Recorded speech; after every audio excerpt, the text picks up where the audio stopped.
2 বছর প্রবাস জীবন কাটানোর পর উনি ছুটিতে আসবেন। আসার আগে আমার শাশুড়ি আমায় জিজ্ঞেস করলো আমার কি লাগবে বলার জন্য। ওসমান বলেছে। আমি বলেছি কিছু লাগবে না। দুপুরে রান্নার সময় উনি ভিডিও কল দেয় ওনার মাকে। আমি পাশেই ছিলাম। তখন উনি জোরে জোরে বলতে লাগলেন, মা কারো কিছু লাগলে বলতে বলো। আমার আবার সব প্যাকিং করতে হবে। পরে বললে আর সময় পাবো না কিনে এনে প্যাকিং করার। আমি মজা করে বললাম, আপনি সুস্থ মতো আমার কাছে ফিরে আসলেই হবে, আর কিছুই লাগবে না। উনি আর আমার শাশুড়ি থম খেয়ে গেলেন এমন কথা শুনে। আমি এটা বলেই রুমে দৌড়ে চলে আসি। 2 দিন পর উনি আসবেন। আমি ওনার রুম নিজে হাতে পরিষ্কার করে বিছানা চাদর বদলে গুছিয়ে দিয়ে আসি। ওনার ছোট ভাই এয়ারপোর্টে গেলেন ওনাকে আনতে। আমি সুন্দর করে সেজেগুজে অপেক্ষায় আছি উনি আসার। আমার স্বামী তো অপেক্ষা তো করবই।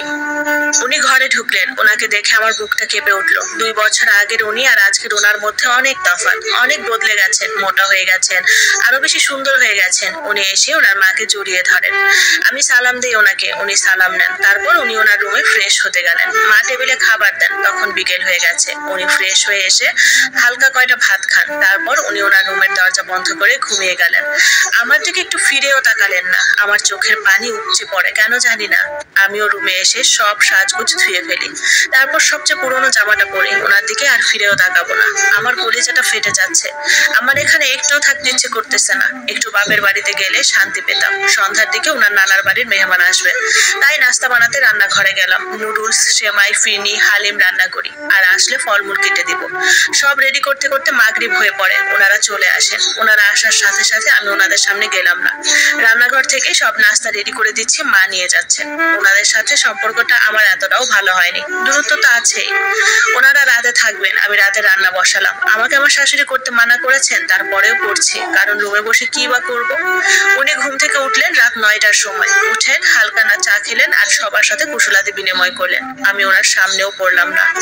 রাতের 11টার দিকে সবাইকে খাবার দিলাম। আমি জাস্ট সব রান্নাঘর থেকে বেড়ে বেড়ে দিচ্ছি। আমার মামি শাশুড়ি আর খালা শাশুড়িরা নিয়ে যাচ্ছে।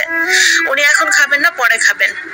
আমার আর রাতের ভাত খেতে ইচ্ছেও করলো না। তারপরেও সবার সামনে বললাম খেয়েছি। রান্নাঘরের কাজ গুছিয়ে রুমে ঢুকলাম আর ওনারা সবাই ওনার রুমে। উনি ওনার ব্যাগ খুলতে লাগলেন, সবার জন্য কি এনেছে না এনেছে। আমাকে কেউ একটু ডাকলোও না। অবশ্য ডাকলে আমি যেতামও না। মনকে বুঝ দিলাম উনি তোমার কেউ না। কিসের আশা করছে ওনার থেকে? যে আজ 2 বছরে একটা কথাও বলেনি তোমার সাথে, কোনো বইয়ের অধিকারও দেয়নি, শুধুমাত্র দয়া করে রেখেছে। গতকাল রাতে ওনার আসার আনন্দে সারা রাত ঘুম হয়নি। বিছানায় গায়ে লিয়ে দিতে কাঁদতে কাঁদতে ঘুম চলে আসে আমার। আলহামদুলিল্লাহ, একটি শান্তির ঘুম হয়। সকালে উঠে ঘর ঝাড়ু দিই, রাতের বাসি খাবারের প্লেটগুলো ধুয়ে ফেলি। তারপর সবার জন্য নাস্তা রেডি করি। সবাই একে একে ঘুম থেকে উঠে আর নাস্তা করে বসে গল্পগুজব করছে। আমি দুপুরের রান্নার প্রস্তুতি নেই। সকালে আমার শাশুড়িকে বললাম, মা উনি এসেছেন, এখন সব মেহমান আসবে। আমার খুব